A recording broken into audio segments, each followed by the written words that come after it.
What's going on, guys? Welcome back to another First and Goal video. Today we're going to be talking about 4 quarterbacks that I think you guys should be avoiding in the 2023 fantasy football season that I know I will be avoiding. Make sure to subscribe and comment down below on what you guys think of these 4 players, as well as if you want me to fully release my rankings for the 2023 fantasy football season. The first guy we're going to be talking about is also the first quarterback that is coming off the board in mock drafts so far, and that is Patrick Mahomes. Yes, I'm going to be avoiding Patrick Mahomes. It's crazy. Other than Travis Kelce, this is by far the worst receiving core that Mahomes has ever had since becoming a fantasy football superstar. And I'm not saying don't draft him, but just be careful of the price that you have to pay. And I definitely want to fade him because he's going early in the second round and third rounds, and it is not worth it, guys. It's not worth the risk. It should be enough to worry you when looking at their receiving core and seeing that Marquez Valdes-Scantling is their number 1 receiving option. Other than Kelce, that's the drop-off. It's bad, guys. It's really, really bad. On top of that, we got a prime example of what the Super Bowl hangover looks like in the LA Rams last year. Watching a complete collapse. It is so difficult in professional sports to rebound after winning a championship, and I fully expect to see that from the Chiefs this year. I expect a little bit of a downslide in their performance early on in the year. And the third reason is that last year was a prime example of showing that Mahomes is susceptible to injuries. In the playoffs, he was battling through injuries, ankle injuries, all the way to the Super Bowl. We could see him hobbling around. We could see he was being affected. And, I mean, he is still young, but he's aging, and these injuries aren't going to stay away when he's continuing to get hit.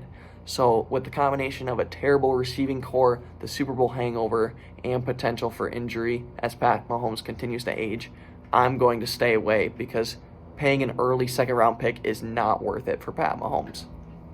The second guy is the second starter we're going to be talking about, and that is Justin Fields. Fields is another guy that people are going to be all over based off the year he had the second half of the year last year, but you got to be careful with this guy. Just like Pat Mahomes, he has 0 weapons to throw to, and he's a quarterback. I know everyone's going to talk about his running ability, and he is a spectacular runner, a versatile quarterback, which is something to look forward to in a fantasy football quarterback. But teams are just going to pack the box, and they're not going to allow him to beat them on the ground this year. They're going to make him throw it over the top, and he has certainly not proved that he can do that yet. And with DJ Moore being their best wide receiver, I would be worried. DJ Moore is not a good wide receiver. Certainly not a good wide receiver 1.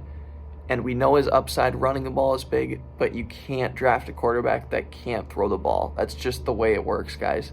I am not buying into this Bears quarterback, especially for the early price that you're going to need to pay. He's like a top 5 quarterback right now. It is not worth it, guys. Trust me. The third and fourth guy on this list are going to be more backup oriented, but the third guy is going with an ADP of number 18, and that's the highest amongst rookies, and that's Anthony Richardson. For starters, this guy isn't even a starter on his team, and he's going as the 18th quarterback. Now, I do believe that he's going to move into the starting role because we all know how incapable Gardner Minshew is at the quarterback position. So I would expect Anthony Richardson to become a starter, maybe by the time preseason ends, but within a few weeks of the regular season. But again, we got to be looking at these receiving cores, and the Colts do not have a good receiving core.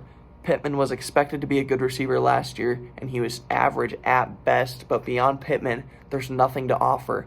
And everyone knows that the Colts are going to be getting the ball to Jonathan Taylor as much as they possibly can, and they're going to be running the ball down teams' throats as much as they possibly can. Taylor's going to be the end zone target. Taylor's going to be getting handoffs near the goal line. This is a team that is not going to be throwing the ball much. Taylor is coming back. He's healthy. Everyone's excited about him, including the Colts. They want to get him the ball. So do not draft Anthony Richardson, please, because the offense is going to be fully oriented around Jonathan Taylor. And the last guy we're going to be talking about has an ADP of 20. I have him as a bottom 5 quarterback, and that's maybe being generous. Matthew Stafford.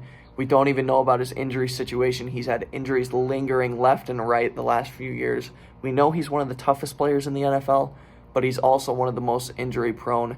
And having a right arm injury as a quarterback is like the worst thing that you can have. So Stafford, we don't even know if he's going to be starting week 1. We certainly don't know if he's going to be 100% by week 1. So I am definitely going to be staying away from Stafford because of the injury alone.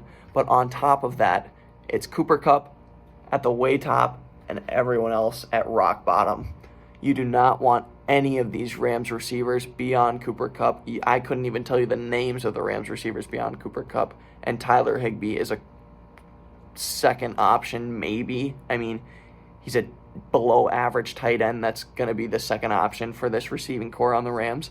I definitely am not buying in to Matthew Stafford this year. It is way too risky. He has no weapons, and I'm definitely staying away because who knows if Cooper Kupp gets another injury, if Stafford gets another injury, if he even plays at all at the beginning of the year. It's just way too risky.